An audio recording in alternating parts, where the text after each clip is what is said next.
दोस्तों competition academy के YouTube portal पे आपका स्वागत है।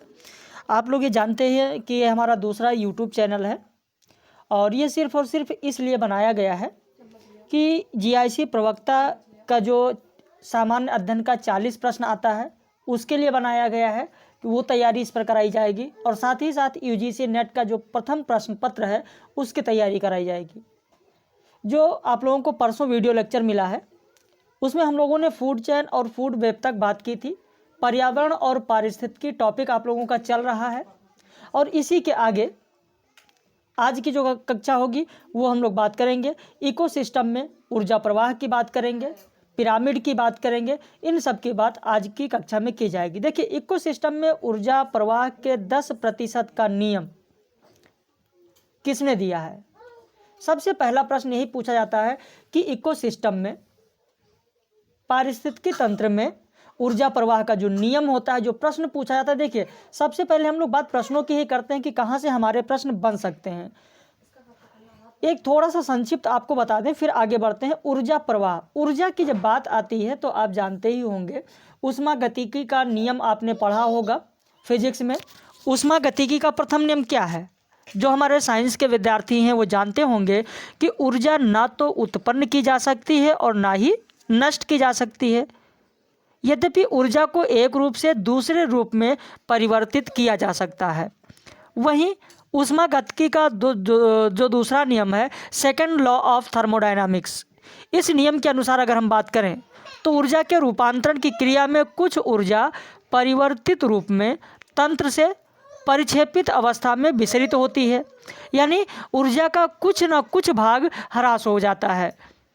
तो बात करते हैं यहाँ पर जो हम बात कर रहे हैं ऊष्मा प्रवाह की बात कर रहे हैं, ऊर्जा प्रवाह की बात कर रहे हैं।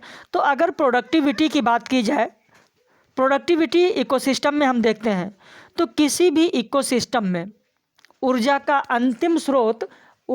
अंतिम स्रोत सूर्य है। प्राथमिक उत्पादक जो होते हैं, हरे पौधे जो होते हैं वो प्राथमिक उत्पादक होते हैं। प्रकाशीय ऊर्जा को प्रयुक्त करके प्रकाश संश्लेषण की क्रिया द्वारा कार्बनिक पदार्थों का निर्माण करते हैं।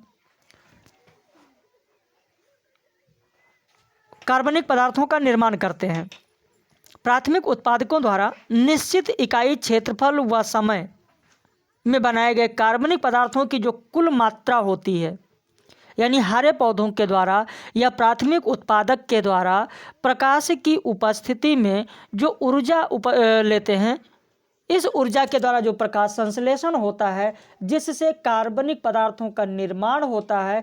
तो ये पूरा जो उत्पादन है, पूरा जो निर्माण है, एक निश्चित इकाई क्षेत्रफल और समय में जो इन कार्बनिक पदार्थों का निर्माण होता है उसे कहा जाता है जीपीपी। जीपीपी कहा जाता है। जीपीपी क्या है?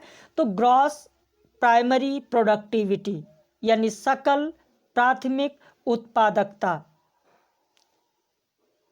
इसे जीपीपी को किस रूप में प्रदर्शित किया जाता है? प्रश्न आप लोगों से पूछा जा सकता है कि जीपीपी को, यानी सकल प्राथमिक उत्पादकता को, ग्रॉस प्राइमरी प्रोडक्टिविटी को किस रूप में प्रस्तुत किया जाता है? ऐसा प्रश्न बन सकता है।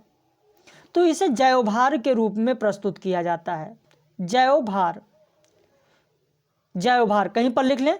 जीपीपी को या सकल प्राथमिक उत्पादकता को जैवभार के रूप में प्रदर्शित किया जाता है। जैवभार का दूसरा नाम भी है।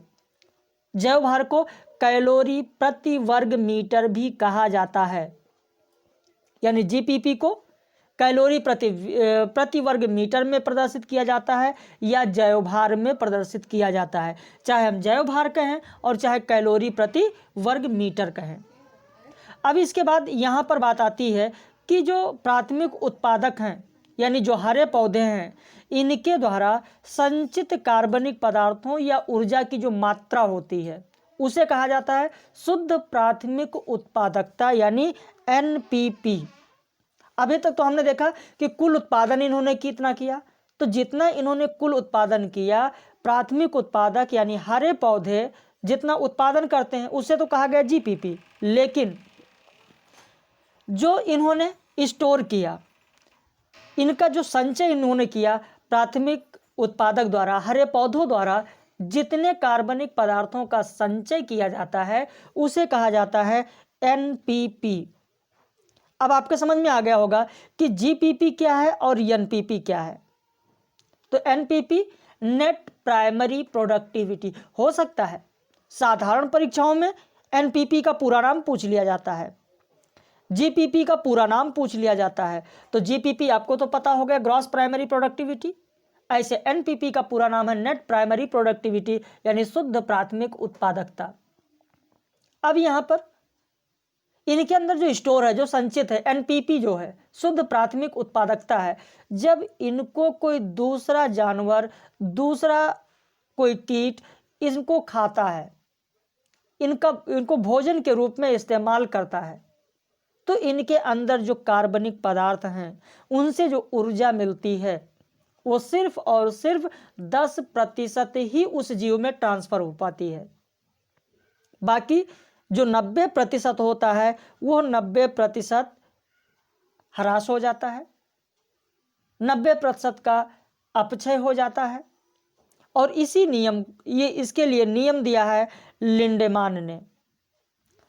तो ऊर्जा प्रवाह के 10% का नियम लिंडेमान ने दिया, अर्थात उनके कहने का मतलब यह है कि एक स्तर से जब दूसरे स्तर में ऊर्जा का ट्रांसफर होता है तो सिर्फ 10% ही ट्रांसफर हो पाता है, बाकी 90% ऊर्जा का अपक्षय हो जाता है, 90% ऊर्जा का ह्रास हो जाता है। और इस पर खूब प्रश्न पूछे जाते हैं। उच्च श्रेणी के मांसाहारी यानी टॉप कार्निवोरस शुद्ध प्राथमिक उत्पादकता का न्यूनतम अंश प्राप्त करते हैं। न्यूनतम अंश क्या, अब यहां पर आपको बताएं। जो टॉप कार्निवोरस है, यानी सबसे पहले हम इस तरीके से बात करें कि जैसे अगर एक पिरामिड बना देते हैं, आप समझ लीजिएगा, आप खुद सोचिए कि कितना प्राप्त करते हैं। एक उदाहरण आपको देते हैं, एक उदाहरण देते हैं। मान लिया 4 स्तर हैं। सामान्य रूप से इकोसिस्टम में 4 स्तर माने जाते हैं। पहले स्तर में हम मान लेते हैं कि 1000, ये मान लेते हैं कि 1000 कैलोरी प्रति वर्ग मीटर यहाँ पर कार्बनिक पदार्थ हैं, यहाँ पर ऊर्जा मिल रही है। तो जब इनको दूसरे जीव इनका भक्षण करेंगे तो सेकेंडरी जो आपकी कड़ी होगी, दूसरी जो कड़ी होगी, इसमें ऊर्जा का 10% भाग ही स्थानांतरित होगा, यानी 1000 का 10% 100।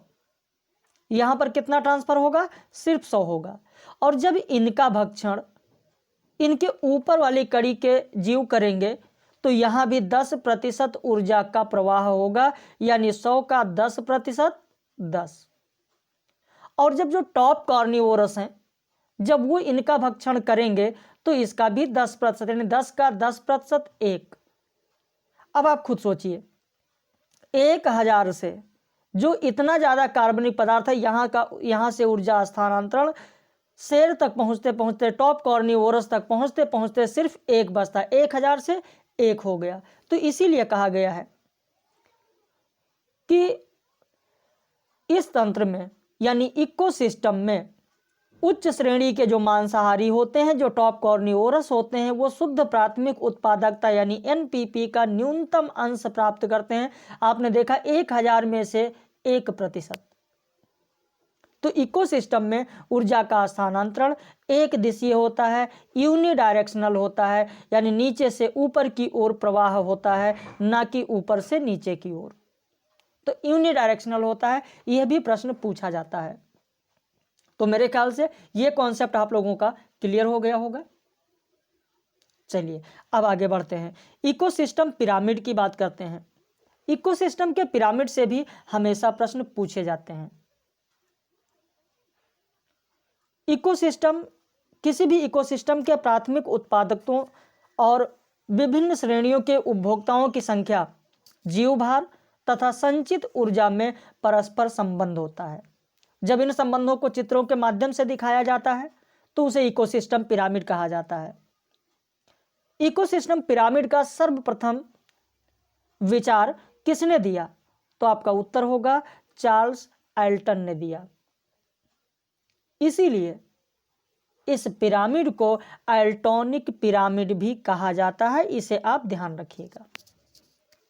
प्रश्न पूछा जा सकता है कि पिरामिड को, इकोसिस्टम में पिरामिड को और किस नाम से जाना जाता है, तो इसे एल्टोनियम पिरामिड भी कहा जाता है, क्योंकि इसका विचार सर्वप्रथम एल्टोनियम ने ही दिया था। पिरामिड 3 प्रकार के होते हैं। पिरामिड 3 प्रकार के होंगे। 3 कौन कौन से होंगे, आइए बात करते हैं। सबसे पहले पिरामिड ऑफ नंबर्स, उसके बाद पिरामिड ऑफ बायोमास, फिर pyramid of energy. Pyramid of number की अगर बात करें, एक एक की बात कर लेते हैं। पिरामिड ऑफ नंबर की बात करते हैं। यहां पर पहले कॉन्सेप्ट आप समझ लीजिए। जिस पिरामिड के द्वारा पारिस्थितिकी तंत्र के प्राथमिक उत्पादकों और विभिन्न श्रेणियों के उपभोक्ताओं की संख्या ध्यान दीजिएगा, नंबर के संबंध के बारे में बोध होता है, उसे कहा जाता है पिरामिड ऑफ नंबर्स, जीव संख्या का पिरामिड। और ऐसे जो पिरामिड बनाए जाते हैं, ऐसा जो चित्र बनाया जाता है, उसका आधार भाग सदैव प्राथमिक उत्पादकों की संख्या को बताता है।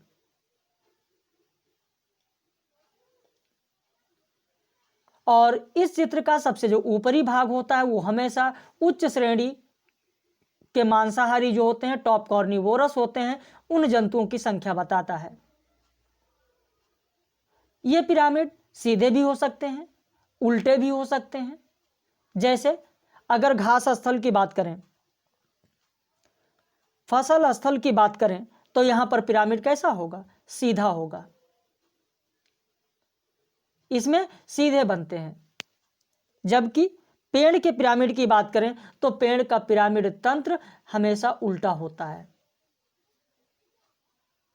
जैसे घास की अगर हम बात करें तो देखेंगे पिरामिड हमारा सीधा बनेगा ऐसे, क्योंकि जो प्राथमिक उत्पादक होंगे उनकी संख्या सबसे अधिक होगी। फिर उसके ऊपर देखेंगे तो उनकी संख्या, या फसल में देखें तो फसल में देखेंगे छोटे छोटे कीड़ों मकोड़ों की संख्या सबसे अधिक होगी। फिर उनको खाने वाले कुछ बड़े जीव होंगे। फिर उनसे ऊपर देखेंगे तो बड़ी बड़ी चिड़ियां होंगी, और चिड़ियों के ऊपर सबसे ऊपर कौन होगा, तो बाज होगा। तो इस तरीके से फसल या फिर घास का जो स्थलीय पिरामिड बनेगा वो सीधा बनेगा, लेकिन पेड़ का उल्टा बनेगा। पेड़ का उल्टा क्यों बनेगा, देखिए पेड़ पर उल्टा बनने का कारण, सबसे पहले नीचे हम देखते हैं तो एक पेड़ होगा, संख्या सिर्फ एक होगी, उसके ऊपर बहुत सारी चिड़िया होंगी, और चिड़ियों के ऊपर बहुत सारे परजीवी होंगे, बहुत सारे पिस्सू होंगे। तो इस तरीके से जो पेड़ का पिरामिड होगा वह उल्टा बनेगा। बात समझ में आ गई। घास स्थलीय और फसल स्थलीय पारिस्थितिकी तंत्रों में जो प्राथमिक उत्पादक हैं, यानी घास के पौधे और फसल के पौधे, इनकी संख्या सबसे अधिक होगी, जिसको सीधे पिरामिड के आधार पर दिखाया जाएगा। और फिर इनके ऊपर जो उपभोक्ता होंगे, उन जंतुओं की संख्या क्या होगी, क्रमशः घटती जाएगी, जैसा कि मैंने अभी यहां पर आपको सीधे पिरामिड में बताया है। लेकिन पेड़ का पिरामिड क्या होगा, पेड़ पिरामिड तंत्र में जो प्राथमिक उत्पादक है वो क्या है, स्वयं एक पेड़ है, पेड़ की संख्या एक है, और इसको उल्टे पिरामिड के आधार पर दिखाया जाएगा, जबकि इनके उपभोक्ताओं की संख्या क्रमशः बढ़ती जाती है। अब बात कर लेते हैं पिरामिड ऑफ बायोमास। वन, घास, फसल, इनका पिरामिड सीधा बनेगा, पिरामिड ऑफ बायोमास। तालाब का पिरामिड उल्टा होगा। अब ऐसा क्यों, देखिए जिस पिरामिड के द्वारा पारिस्थितिकी तंत्र के प्राथमिक उत्पादक और अन्य श्रेणियों के भार के संबंध में, वेट के संबंध में, जैव भार की, बायोमास की बात हो रही है, वेट की बात हो रही है, भार की बात हो रही है, तो भार के संबंध में जब बोध होता है तो उसे जीवभार पिरामिड कहते हैं। जीवभार के पिरामिड भी, जैसा कि मैंने आपको बताया, दोनों उदाहरण दिया कि सीधे भी होते हैं और उल्टे भी हो सकते हैं। जैसे वन और घास स्थल मैंने बताया, इसके पिरामिड सीधे बनेंगे, क्योंकि दोनों में हम देखते हैं तो प्राथमिक उत्पादक कौन है, वृक्ष हैं, घास हैं। इनका भार विभिन्न श्रेणी के उपभोक्ताओं के भार से अधिक होता है, इसलिए सीधा बनेगा। लेकिन अगर यही हम एक तालाब के पिरामिड की बात करें, तालाब के जीवभार पिरामिड की बात करें तो उल्टा बनेगा। तालाब की बात करें तो उल्टा बनेगा। क्यों? क्योंकि जो सबसे ऊपर के होंगे, जो बड़ी बड़ी मछलियां होंगी, उनका वेट, उनका भार ज़्यादा होगा। फिर उनसे नीचे जो छोटी मछलियां होंगी उनका भार उनसे कम होगा। और फिर और नीचे आएंगे जो छोटे छोटे एकदम कीट होंगे, कीड़े मकोड़े होंगे, उनका भार और भी कम होगा। तो इसलिए तालाब का जो पिरामिड बनेगा वो उल्टा बनेगा। अब बात करते हैं पिरामिड ऑफ एनर्जी। देखिए, पिरामिड ऑफ एनर्जी हमेशा सीधा बनता है। अब इसको ध्यान रखिएगा, ऐसा प्रश्न पूछा जा सकता है कि निम्न में से कौन सा पिरामिड सदैव सीधा बनता है? तो एनर्जी, पिरामिड ऑफ एनर्जी सदैव सीधा बनता है, सदैव सीधा बनेगा। उसका कारण क्या है? यहां पर हम कह सकते हैं कि जो पिरामिड किसी पारिस्थितिकी तंत्र के विभिन्न पोषक तलों, चाहे वो प्रोड्यूसर हो, चाहे प्राइमरी कंज्यूमर हो, चाहे सेकेंडरी कंज्यूमर हो, और चाहे टर्शियरी कंज्यूमर हो, विभिन्न पोषक तलों के जीवधारियों के द्वारा प्रयोग में लाई जाने वाली ऊर्जा के संपूर्ण quantity, complete quantity, total quantity का बोध कराता है, उसे कहते हैं संचित ऊर्जा का पिरामिड। और यह ऊर्जा प्राय एक इकाई भाग में एक निश्चित समय में देखी जाती है, क्योंकि इसमें समय का सदैव ध्यान रखा जाता है, जैसे लगभग निश्चित होता है कह सकते हैं। तो प्राथमिक उत्पादक सूर्य की ऊर्जा को पहले रासायनिक ऊर्जा में परिवर्तित करते हैं। जो प्राइमरी प्रोड्यूसर होते हैं, यहां पर देखें, जो प्राइमरी प्रोड्यूसर होते हैं, या जो प्रोड्यूसर हम कहते हैं, प्राइमरी ना कह के केवल प्रोड्यूसर कहते हैं। तो ये जो सन की रेडिएंट एनर्जी है, सन की रेडिएंट जो एनर्जी होती है, सूर्य की जो ऊर्जा होती है, इसको पहले रासायनिक ऊर्जा में परिवर्तित करते हैं, जो कार्बनिक पदार्थों के रूप में होती है। हरे पौधे केवल 10% ऊर्जा ही अपने में संचित कर पाते हैं। अभी मैंने आपको एनपीपी समझाया है। तो कितने प्रतिशत संचित करेंगे? 10% संचित करते हैं। शेष 90% जैविक क्रियाओं के रूप में प्रयोग आती है। और यही 10% जो ये संचित करते हैं एनपीपी, यही ऊर्जा विभिन्न श्रेणी के उपभोक्ताओं में स्थानांतरित होती है। हर पोषक तल पर ऊर्जा क्रमशः घटती जाती है, क्योंकि प्रत्येक पोषक तल में जंतु केवल 10% ऊर्जा ही अगले पोषक तल को देते हैं। यानी जो 10% का रूल मैंने अभी आपको समझाया था वो यहां पर जाता है, और बाकी जो होता है शेष, वो हीट एनर्जी के रूप में वातावरण में फैल जाता है। तो ये बात हो गई। यहां पर तीनों पिरामिड की बात हम लोगों ने कर ली, यानी pyramid of number, pyramid of biomass, pyramid of energy. जो पिरामिड ऑफ नंबर होगा वो भी उल्टा बन सकता है, सीधा भी बन सकता है। पिरामिड ऑफ बायोमास भी उल्टा बन सकता है, सीधा बन सकता है। कहां पर उल्टा बनेगा, कहां पर सीधा बनेगा, ये चीज भी मैंने आपको समझाया।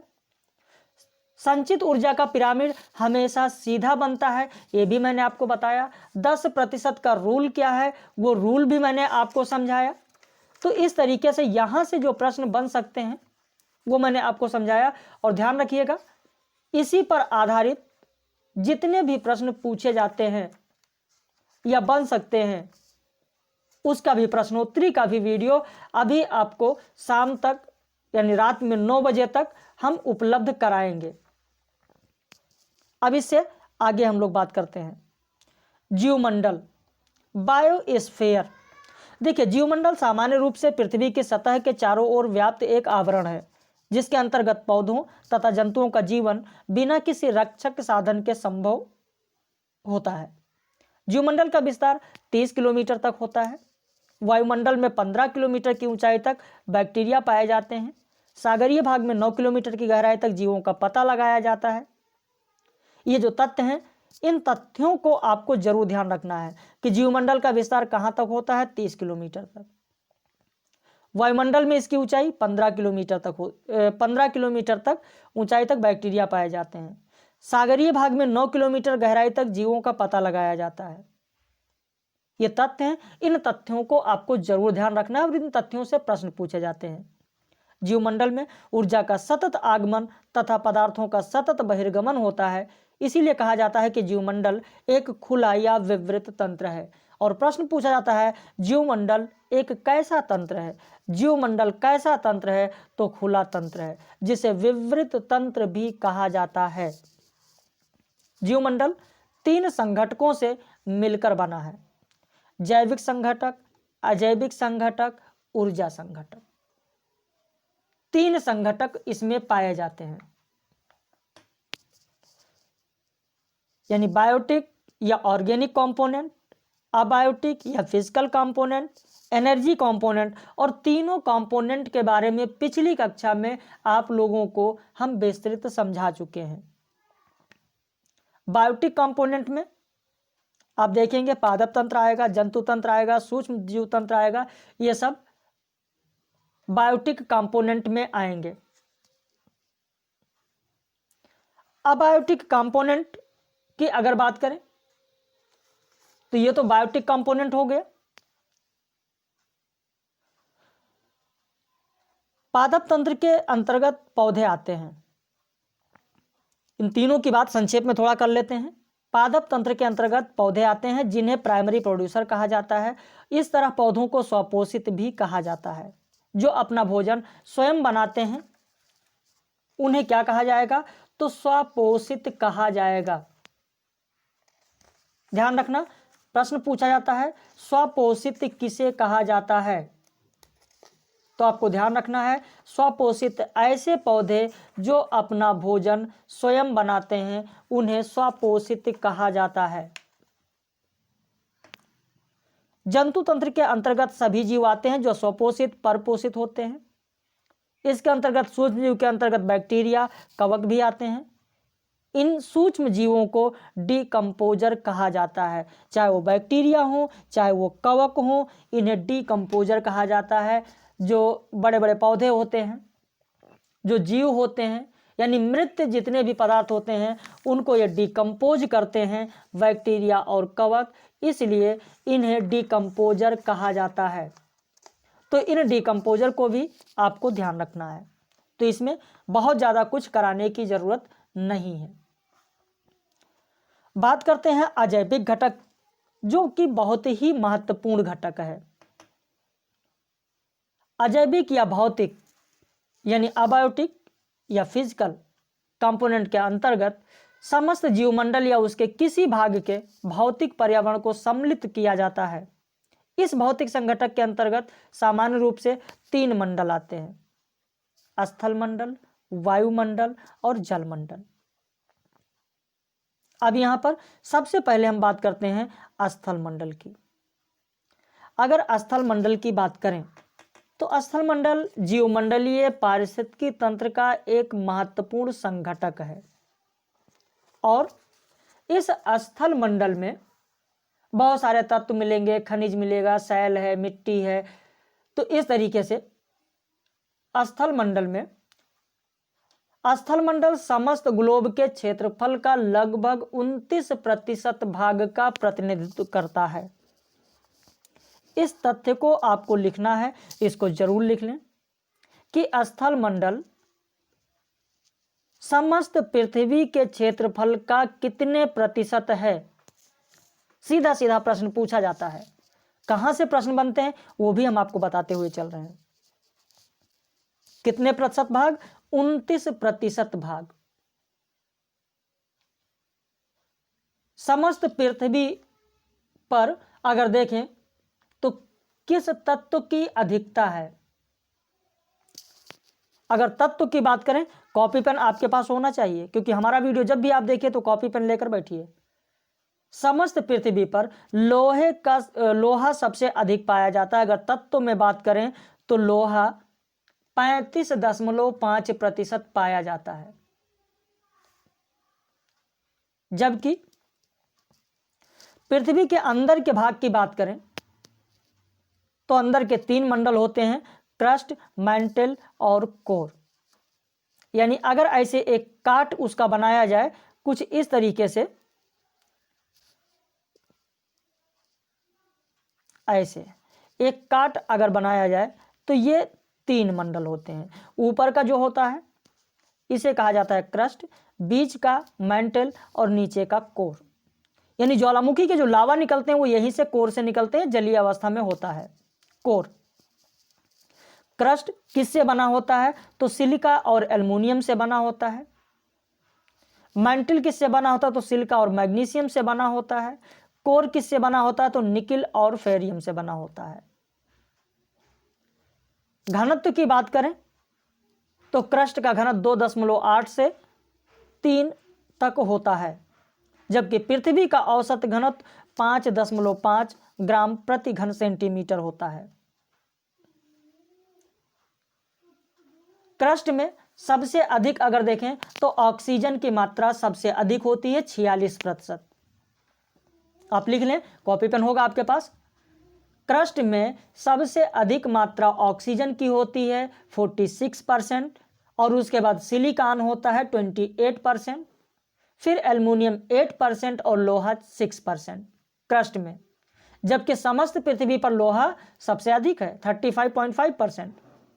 लेकिन केवल हम क्रस्ट की अगर बात करते हैं तो क्रस्ट में ऑक्सीजन सबसे अधिक है 46%, फिर सिलिकॉन 28%, एल्युमिनियम 8% और लोहा 6%। यानी लोहा चौथे नंबर पर आता है। अगर क्रम से देखा जाए तो सबसे अधिक ऑक्सीजन क्रस्ट में, फिर सिलिकॉन, फिर एल्युमिनियम, फिर लोहा। लेकिन अगर समस्त पृथ्वी पर देखें तो सबसे पहले लोहा होगा, फिर ऑक्सीजन दूसरा नंबर होगा, तीसरा सिलिकॉन होगा, चौथा मैग्नीशियम होगा। तो चार दोनों का अगर क्रम आप लिखना चाहें तो लिख लें, समस्त पृथ्वी पर लिख लें क्रम से। समस्त पृथ्वी पर पहला लोहा, दूसरा ऑक्सीजन, तीसरा सिलिकॉन, चौथा मैग्नीशियम। लिख लिया आपने? फिर से रिपीट कर दें, समस्त पृथ्वी पर सबसे अधिक लोहा होगा, फिर उससे कम ऑक्सीजन होगा, फिर उससे कम सिलिकॉन होगा और उससे कम मैग्नीशियम होगा। हैं तो बहुत सारे, लेकिन क्रम से मैं चार आपको बता रहा हूं। जबकि क्रस्ट में आप 4 लिख लें क्रम से। ऑक्सीजन सबसे अधिक 46%, फिर सिलिकॉन, फिर एल्युमिनियम और उसके बाद लोहा। लिख लिया आपने? चलिए अब आगे बढ़ते हैं। तो यहां पर पृथ्वी का जो औसत घनत्व होता है वो 5.5 ग्राम प्रति घन सेंटीमीटर होता है। पृथ्वी की जो प्लेटें होती हैं वो एस्थेनोस्फीयर पर गतिशील होती हैं। किस पर गतिशील होंगी? तो एस्थेनोस्फीयर पर गतिशील होती हैं। भूपर्पटी, जिसे हम क्रस्ट कहते हैं, में ऑक्सीजन सबसे अधिक 46% पाया जाता है, और ये मैंने अभी आपको लिखाया है, तो आपने इसको जरूर लिख लिया होगा। आगे बढ़े हम लोग। अब बात करते हैं वायुमंडल संघटक की। वायुमंडल का 97% भाग लगभग 29 किलोमीटर की ऊंचाई तक पाया जाता है। लगभग, मैंने लगभग शब्द इस्तेमाल किया है, इस चीज का आपको ध्यान रखना है। वायुमंडल में जलवाष्प की मात्रा कितनी होती है? डायरेक्ट रूप में प्रश्न पूछे जाते हैं। जलवाष्प की मात्रा 5% होती है, और खूब पूछा जाता है, तो इसे जरूर ध्यान रखना। वायुमंडल में जलवाष्प की मात्रा भूमध्य रेखा से ध्रुवों की ओर घटती है। यानी जैसे आप जानते हैं मैप होता है, ये बीच की रेखा कौन सी होती है? भूमध्य रेखा। उसके ऊपर कर्क रेखा, नीचे की ओर मकर रेखा। जो कर्क रेखा होगी वो 23.5 डिग्री होगी। विषुवत रेखा या भूमध्य रेखा 0 डिग्री होगी। उससे नीचे दक्षिण की ओर 23.5 डिग्री पर आपकी मकर रेखा होगी। तो इस विषुवत रेखा से या भूमध्य रेखा से जब हम ध्रुवों की ओर जाते हैं, पोल की ओर जाते हैं, चाहे नॉर्थ पोल की ओर जाएं और चाहे साउथ पोल की ओर जाएं, चाहे हम कर्क रेखा की ओर जाएं, चाहे हम मकर रेखा की ओर जाएं, इधर जाने से क्या होगा? तो जलवाष्प की मात्रा घटती है। ऐसा क्यों? आपके दिमाग में जरूर सवाल उठता होगा कि आखिर जो जलवाष्प है, जो जल का भाप है, वाटर वेपर है, वो इक्वेटर पर अधिक क्यों है? और ध्रुवों की ओर जाने पर कम क्यों है? एक मैं सीधा सा आपको उदाहरण बता देता हूं। एक पॉट ले लीजिए, एक बर्तन ले लीजिए और इसमें आप पानी डाल दीजिए। पानी डालकर गैस पर रख दीजिए। अगर हीट ज़्यादा करेंगे, अगर इसको आप हीट ज़्यादा करेंगे तो इसमें से वाटर वेपर ज़्यादा निकलेगा। हीट कम करेंगे, स्लो करेंगे तो वाटर वेपर कम निकलेगा। मेरे कहने का तात्पर्य यह है कि विषुवत रेखा पर सूर्य की किरणें सीधे पड़ती हैं तो यहां पर टेम्परेचर अधिक होगा, और जब टेम्परेचर अधिक होगा तो वाटर वेपर भी अधिक होगा। और जैसे जैसे पोल की ओर हम बढ़ते जाते हैं वैसे वैसे सूर्य की किरणें तिरछी पड़ती जाती हैं, यानी 23.5 डिग्री तक नॉर्थ और 23.5 साउथ तक सूर्य की किरणें जो होती हैं वो सीधी पड़ सकती हैं, लेकिन उसके बाद सीधी बिल्कुल भी नहीं पड़ती हैं। तो जैसे जैसे हम पोल की ओर जाते हैं वैसे वैसे वाटर वेपर की मात्रा, जलवाष्प की मात्रा कम होती जाती है। समझ में आया कॉन्सेप्ट? चलिए अब वायुमंडल के कौन कौन से स्तर होते हैं, इन स्तरों की बात कर लेते हैं। वायुमंडल में सबसे पहले हम देखते हैं कि जो हमारे स्तर होते हैं वो इस तरीके के हैं। सबसे नीचे का जो होगा वो आपका है परिवर्तन मंडल या क्षोभ मंडल, जिसे हम अंग्रेजी में ट्रोपोस्फेयर कहते हैं। इसको ट्रोपोस्फेयर कहते हैं। फिर इससे ऊपर का जो मंडल होगा उसे स्ट्रेटोस्फेयर यानी समताप मंडल कहते हैं। और ऊपर जाएंगे मेसोस्फेयर मध्य मंडल, फिर आयनोस्फेयर आयन मंडल, और उससे भी ऊपर जाएंगे तो एक्सोस्फेयर यानी आयतन मंडल या बहिर्मंडल। अब यहां पर एक एक की चर्चा कर लेते हैं। परिवर्तन मंडल या क्षोभ मंडल, यह वायुमंडल की सबसे निचली परत होती है और इसकी सबसे अधिक ऊंचाई विषुवत रेखा पर होती है। इक्वेटर पर सबसे अधिक ऊंचा यानी 16 किलोमीटर होगा, और ध्रुवों की ओर अगर देखें, पोल की ओर देखें तो इसकी ऊंचाई सिर्फ 6 किलोमीटर होगी। यानी एक तरीके से ऐसे कैनवस बन जाता है, छतरी के तरीके से ऐसे बन जाता है आपका, यानी बीच में 16 किलोमीटर ऊंचाई और किनारों पर 6 किलोमीटर की ऊंचाई। और इसी मंडल में, इसी क्षोभ मंडल में आप देखेंगे कोहरा इसी क्षोभ मंडल में होगा, बादल इसी क्षोभ मंडल में होगा, ओस, पाला, तूफान, मेघ, गर्जन, वर्षा, ये सारी की सारी चीजें आपकी क्षोभ मंडल में होंगी। इसीलिए जो एरोप्लेन चालक होते हैं वो क्षोभ मंडल में एरोप्लेन को लेकर नहीं चलते हैं। लंबी दूरी उनको तय करना होता है तो वो कहाँ जाते हैं? समताप मंडल में जाते हैं। क्योंकि अक्सर आपने देखा होगा कि एरोप्लेन जा रहा है तो आपको दिखाई दे रहा है तो बादल के बीच में हो गया, बादल के ऊपर से निकल गया। इसका मतलब जो बादल है वो एरोप्लेन से नीचे है। तो नीचे यानी क्षोभ मंडल में बादल पाए जाते हैं, इसीलिए समताप मंडल में एरोप्लेन समताप मंडल में लेकर वायुयान चालक चलते हैं। अब इसके ऊपर बात करते हैं। यहां पर थोड़ी सी चीज आपको और बता दें। इस मंडल में ऊंचाई के साथ तापमान घटता है, यानी जैसे जैसे ऊपर की ओर जाएंगे वैसे वैसे तापमान कम होगा, टेम्परेचर कम होगा। यानी कहने का मतलब यह है कि जैसे आप देखें कि इसी धरातल पर आप रह रहे हैं नीचे की ओर, और जैसे जैसे ऊपर की ओर ऊंचाई पर उठते हैं, पहाड़ की चोटियां देखें वहां पर क्या है? बर्फ जमी हुई है। तो ऊंचाई बढ़ने पर ऊपर की ओर टेम्परेचर कम होता जाता है, और जब टेम्परेचर कम होगा तो जाहिर सी बात है बर्फ जमेगी। तो इस क्षोभ मंडल में ऊंचाई पर जाने पर टेम्परेचर कम होता है। कितना कम होता है आपको बता दें, आप अगर लिखना चाहें तो लिख लें।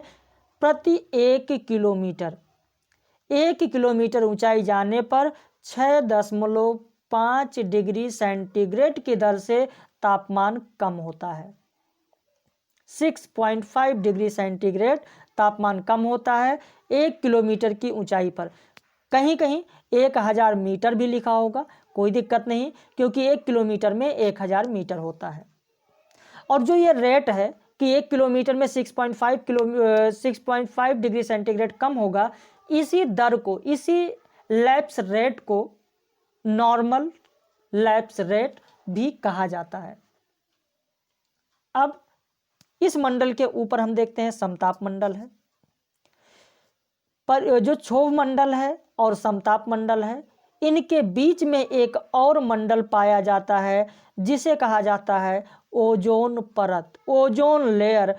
पृथ्वी का सुरक्षा कवच जिसे आप कहते हैं, ओजोन लेयर कहते हैं, वो क्षोभ मंडल से ऊपर और समताप मंडल से नीचे पाया जाता है। इस ओजोन परत को क्षय करने वाली गैस का नाम है CFC, क्लोरोफ्लोरोकार्बन। और खूब प्रश्न पूछा जाता है कि जो हमारा ओजोन परत है उसको अपक्षय करने वाली जो गैस है वो कौन सी है? CFC, chlorofluorocarbon. कभी कभी छोटी छोटी परीक्षाओं में CFC का पूरा नाम भी पूछ लिया जाता है। तो यहाँ पर जो ओजोन परत आपका है, ओजोन परत है, ओजोन परत का जो अपक्षय होता है, अपक्षय करने वाली गैस CFC होती है। ओजोन परत को पृथ्वी का सुरक्षा कवच भी कहा जाता है। और इसके ऊपर आपका होगा समताप मंडल। अच्छा, ये दूसरी चीज, ओजोन परत पृथ्वी का सुरक्षा कवच क्यों कहा जाता है, कैसे सुरक्षा करती है, किस चीज से सुरक्षा करती है, ये भी आपको बता दें, फिर आगे बढ़ते हैं। जो सूर्य की किरणें होती हैं, सूर्य की किरणों से आने वाली अल्ट्रावायलेट रेज होती है, पराबैंगनी किरणें होती हैं। इन अल्ट्रावायलेट रेज को सोख लेती है, और जब इन अल्ट्रावायलेट रेज को सोख लेती है, भाई अल्ट्रावायलेट रेज आप खुद सोचिए, अगर आपके स्किन पर पड़ जाए तो स्किन कैंसर हो जाएगा। जो गुर्दे की समस्या, गुर्दे में पथरी की समस्या होती है, वो अल्ट्रावायलेट रेज के कारण ही होती है।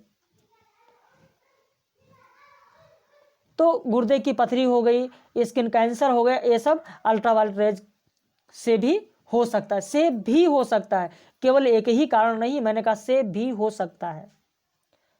तो इस तरीके से अल्ट्रावायलेट रेज से आपकी सुरक्षा करती है ओजोन परत, इसलिए इसको पृथ्वी का सुरक्षा कवच कहा गया। और इसे नष्ट करने वाली गैस है क्लोरोफ्लोरोकार्बन। अब इसके बाद आते हैं हम लोग मध्य मंडल में। मध्य मंडल का विस्तार 50 किलोमीटर से लेकर 80 किलोमीटर की ऊंचाई के बीच पाया जाता है, और इस मंडल में तापमान ऊंचाई के साथ घटता है। यहाँ पर बात जब तापमान की आई, थोड़ा सा आपको और बता दें, अभी हम लोगों ने देखा क्षोभ मंडल में ऊंचाई के साथ जाते हैं तो तापमान घटता है, और समताप मंडल में ऊंचाई के साथ तापमान बढ़ता है। लेकिन फिर जब हम मध्य मंडल में पहुंचते हैं तो ऊंचाई के साथ तापमान घटता है। यानी यहाँ पर क्या होगा, क्षोभ मंडल में घटेगा, समताप मंडल में ऊंचाई के साथ बढ़ेगा, मध्य मंडल में ऊंचाई के साथ घटेगा।